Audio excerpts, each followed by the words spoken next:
తీసుకొని త్వరగా పూర్తి చేయాలని కృత నిశ్చయంతో కేంద్ర ప్రభుత్వం ఉంది. మరి ఈ సందర్భంగా ఇదే సుప్రీంకోర్టు గతంలో అనేక సార్లు కులాలు మారిన మతాలు మారిన కులాలు మారాయి అని చెప్పేసి ఎన్నో జడ్జిమెంట్ కూడా ఇచ్చింది.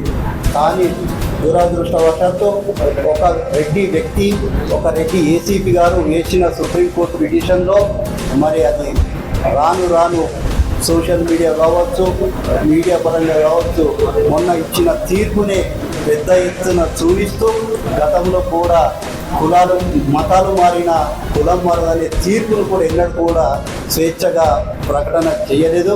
మరి దీన్ని మేము సుప్రీంకోర్టుకు ఒక పునః పరిశీలన చేయాలని చెప్పేసి విజ్ఞప్తి చేస్తూ ఉన్నాం. ఎందుకంటే ఈ సందర్భంగా విలేకరులకు కొన్ని విషయాలు చెప్పాలనుకున్నాం.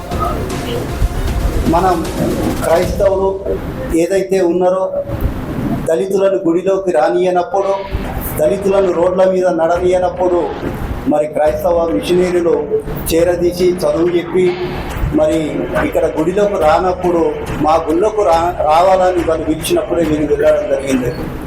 మరి ఈరోజు జరుగుతున్న పరిణామాల దృష్ట్యా దళితులను చిన్న చూపు చూసే విధంగానే చట్టాలు చేస్తున్నారు. కానీ మరి దళితులను ఒక అభివృద్ధి పదంలో నడిపించాలని చెప్పేసి ఏ ప్రభుత్వం కూడా చొరవ తీసుకోవడం లేదు.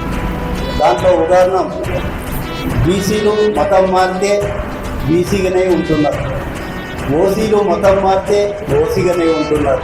దరిద్రమేదో కానీ ఒక దళితులు మతం మారితే మాత్రం బీసీ సీడ్కి వెళ్ళిపోతున్నారు. ఇది దళితుల మీద వివక్షంగానే మేము భావిస్తూ ఉన్నాం.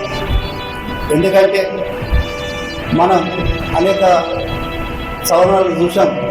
ఈడబ్ల్యూసీ ఏదైతే అగ్రవర్ణ పేదాలు ఉన్నారో వారికి కూడా రిజర్వేషన్లు కల్పించాలని చెప్పి కేంద్ర ప్రభుత్వం చొరవ తీసుకుంది. మరి ఎవరేమి ఏ కమిషన్ లేకుండా, ఏ తీర్మానాలు లేకుండా ఏకగ్రీవంగా పార్లమెంట్లో తీర్మానం చేసి 2% ఉన్న అగ్రవర్ణాల వారికి 10% రిజర్వేషన్ పెంచిన సంగతి మీ అందరికీ తెలిసిన విషయమే. మరి ఈరోజు కేంద్ర ప్రభుత్వం అనుకుంటే పెద్ద సమస్య కాదు. జస్టిస్ బాలకృష్ణన్ వేసిన కమిషన్ తొందరగా తీసుకొచ్చి మరి దళితుల మతం మారితే మరి వాళ్ళకు రిజర్వేషన్లు ఇవ్వాలా వద్దని ఏదైతే వాళ్ళ ద్వారా రిపోర్ట్ తెప్పించుకొని అప్పుడు కేంద్ర ప్రభుత్వం దళితులకు కూడా అవకాశాలు ఇచ్చి మతం మారినంత మాత్రాన కులం మారదని చెప్పేసి మరి మనం ఇది చేసుకొని మరి దళిత క్రైస్తవులను కూడా ఎస్సీ రిజర్వేషన్లను ఉంచే విధంగా చట్టం చేయాలని చెప్పేసి మరి దానికి జస్టిస్ బాలకృష్ణన్ ఏదైతే కమిషన్ చైర్మన్ గారు ఉన్నారో వారిని తొందరగా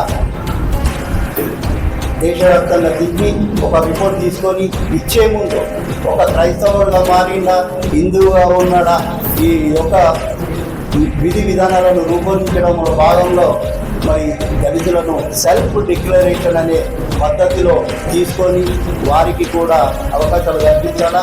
ఎందుకంటే దాదాపు స్వతంత్రం వచ్చిన నుంచి ఇప్పటి వరకు